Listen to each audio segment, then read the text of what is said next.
But what does science know about the brains of athletes? Apart from their biceps, do athletes hide other superpowers that deserve to be studied more closely? That's the hypothesis put forward by a team of young British neuroscientists who specialize in the study of expert performance in all its forms. After studying chess players and professional musicians, they measured the gray matter of black belts in karate to see if the brains of top athletes are any different from those of average people. It wasn't clear in neuroscience in the area whether if you trained for a long time in the discipline, would that change your brain structure? What we went to do was look at whether we could find any differences in terms of brain structure between karate experts and a group of people who hadn't been trained in karate. The karate experts, what we found they could do was synchronize their movements. So when their shoulder was hitting the kind of maximum velocity, their wrist was also moving at maximum velocity. So at the point of impact, everything was synchronized very, very well. So when you and I do it, we can do it and it looks okay, but it's just not efficient enough, and it's that small difference that makes it very effective. If karate world champion Guillaume Torgman can kick and punch with such precision, it is because his brain controls movement parameters with exceptional speed.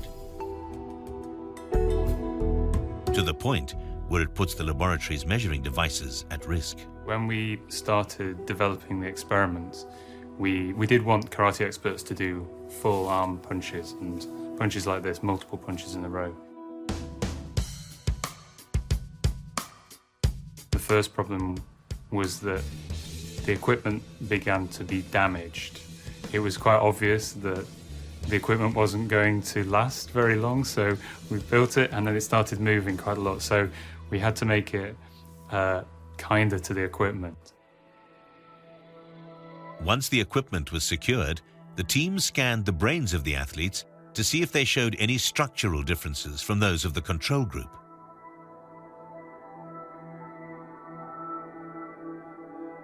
We didn't know where we'd find differences between the karate experts and the controls.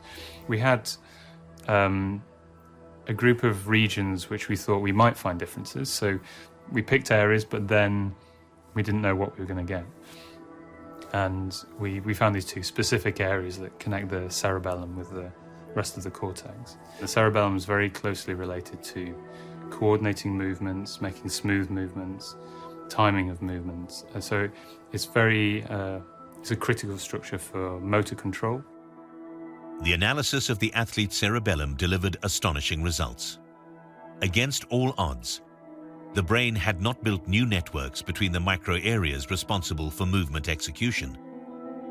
It had actually simplified neural circuits by reducing the number of connections involved. That's confusing because you think if you're better at something, this pathway should be better. But if you look at it a different way, you could say, if I don't need this pathway, if this pathway is distracting me, if it's stopping me do the task, then removing that pathway or making it weaker will make me better at it. In terms of elite sport, your reflexes are very fast. Your reflexes are the fastest things. So if you can train something for a long amount of time, you can turn what is an action that would be difficult, where you'd have to think about a lot, it becomes a reflex. So your brain can select a reflex to react rather than think through something very slowly.